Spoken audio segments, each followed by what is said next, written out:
Live from downtown Detroit, Local 4 News at 6 starts now. A shooting sends 4 teenagers to the hospital, but only 2 of them got there by ambulance, and that's putting new light on an EMS staffing problem that could put other Detroiters at risk. Glad you're with us for Local 4 News at 6. I'm Devin Skillian. I'm Kimberly Gill. First responders don't use fire trucks to transport gunshot victims to hospitals. They need ambulances, and those were in short supply when 4 teens were shot on Rose Lawn around 10 o'clock last night. Sean Lay has been following Detroit's EMS staffing issues, and Sean, a number of ambulances just were not active last night.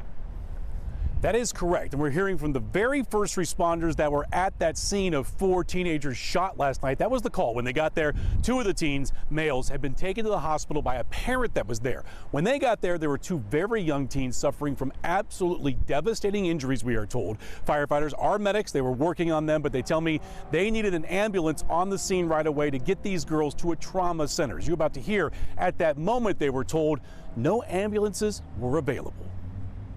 There were multiple shootings in the city over the weekend and Sunday evening. The Detroit Fire Department had 8 EMS ambulances shut down, not available. Not enough medics or EMTs to staff the units. These medic crews were actually closed in a city this size, where people can need help at any moment. By 10 o'clock Sunday, an urgent call coming over the radio that here on Rose Lawn, 4 very young people were shot. Listen closely to what Detroit firefighters were told over their dispatch radio, that they would be responding alone. No EMS units were free to help. Whereas 2 children possibly shot at the location. Keep central advised of your staging location. Your scouts requested, not yet dispatched.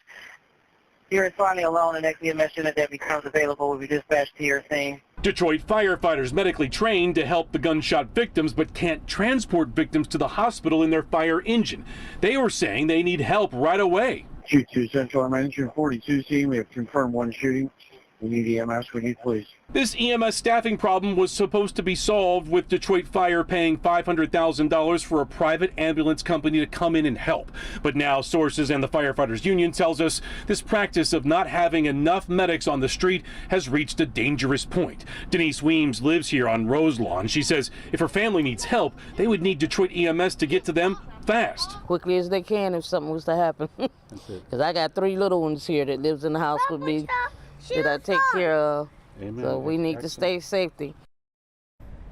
So let's be clear, EMS 2 rigs did get to those girls eventually. The firefighters on the scene tell me they are looking for an 8-minute response time. They believe this was more than double with no units available at that time, more than 16 minutes to get them there. Now, also Detroit Fire, we asked them what's going on. They said yesterday 25 units were on the road last night, but several were off. As you saw there, more than about 8 were closed due to staffing issues. They say a lot of people called in yesterday, likely for the Father's Day holiday yesterday. Then we checked with the union as well. We've got a lot here. Tom Gerhardt, he's the Detroit Firefighters Association president. He says, I've been begging for someone to help fix our issues. He's talking about staffing, but he says it falls on deaf ears. We continue to follow this, and we'll continue to follow it going forward. Kimberly?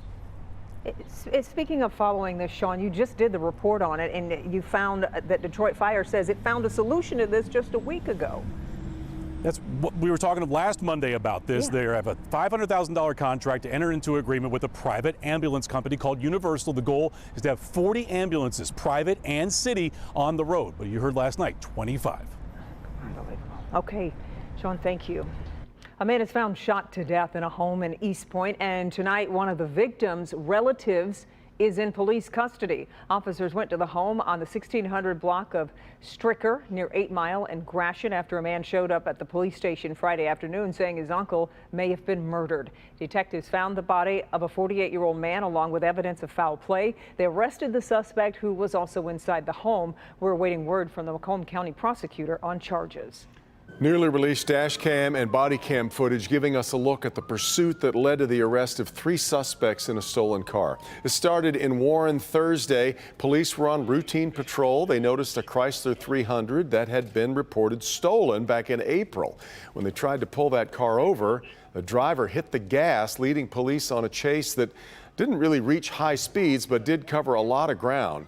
After 50 minutes, the car stopped in Harper Woods. All 3 young men inside made a run for it. A police canine officer helped track them down inside the car. Police found pills, a handgun, and cash. Arrested were Marquez Bridges, Darius Johnson, and Jamel McLaughlin.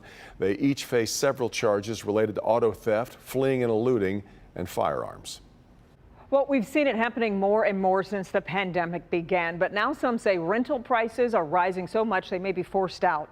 A local senior reaching out to Help Me Hank, worried after getting notice of a dramatic rate hike. So what can you do to get a better deal? Consumer investigator Hank Winchester's live tonight. Hank, this is a problem for so many people. Yeah, Kimberly, it certainly is. It's not just the senior. I hear from so many of you emailing the Help Me Hank team, telling us about the problems you're experiencing. The seniors we talked to here in the complex you see behind me, they're just worried they're not going to be able to make ends meet.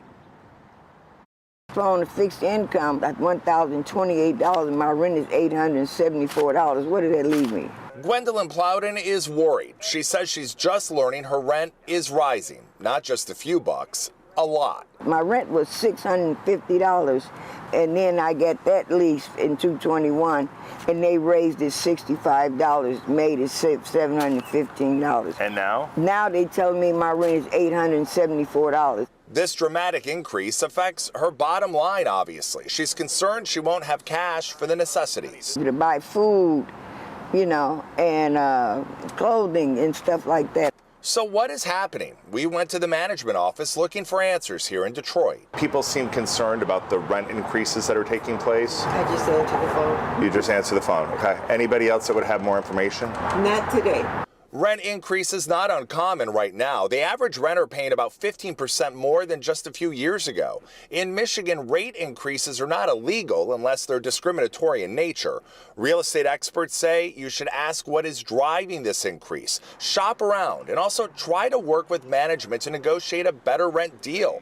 But that may mean you're signing a longer lease. Communication with, especially with the landlord, especially if you know your rent's coming up, your contract's coming up, get on the phone, call them, see what's going on, you know, where's the increase going to be and how's it going to affect you. Are you going to have to move? I'll probably have to move. Your heart just breaks for these people. You know, it's important to take a close look at your lease, too. If you know that it is up within the coming months, that's when you want to start that conversation with the management company or your landlord so you can anticipate any rate hikes. And if you need to move, then it gives you time to be able to find something else. We're live here tonight in Detroit. Hank Winchester, Help Me Hank, Local 4. All right, Hank, thank you. It is impressive when a student achieves perfect attendance in school, sometimes even over a number of years. But to accomplish that feat in adulthood at your job, that's something else. Will Jones met a man today who has never missed a day of work at Stellantis, and that is over a 3-decade period, almost 3 decades anyway. Will joins us now to explain how this has happened. Just so we're clear, no sick days, no vacation days, Will. Nothing, and it's pretty remarkable. Benjamin Smith has taken being a dedicated employee to a new level, never taking a day off from work. For him, it's never been about the company, it's all about his personal values. If showing up is half the battle, Benjamin Smith has done that and more, working for Stellantis over the past 29 years. Awards for years of service and perfect attendance are on display at his home on Detroit's east side. Smith says he's never taken a personal day, vacation day, or a sick day. Even during the pandemic, he's also never been late. I remember watching certain athletes when I was younger that would leave it all out on the floor, right? They would come out and they would play injured, they'd play hurt, they would go the extra mile, and I always admired those particular people. Smith's record of showing up started early. He rarely missed a day of school. Most school years, he had perfect attendance. My parents always told me that you should go every day, no matter what job you have, you should give your very best. He started off as a welder and rose to lead auditor at Stellantis. This Friday, Smith will take on a new challenge, possibly his hardest one yet.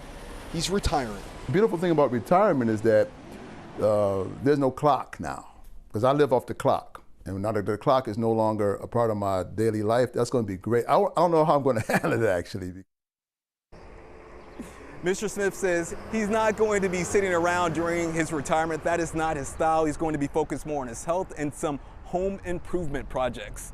We're live tonight. Will Jones, Local 4. Focus on his health. It seems like it's pretty darn good after all that to not have one sick day. Really something. All right, Will.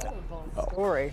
Wow. Well, all across Metro Detroit, people have been celebrating Juneteenth. The federal holiday commemorating the emancipation of enslaved African Americans. In Highland Park, they had a parade, a block party, and an open-air festival. Over in Royal Oak, they held a march they called Freedom Strive. And you can still stop by Centennial Commons downtown until 8 p.m. for food, dancing, and more.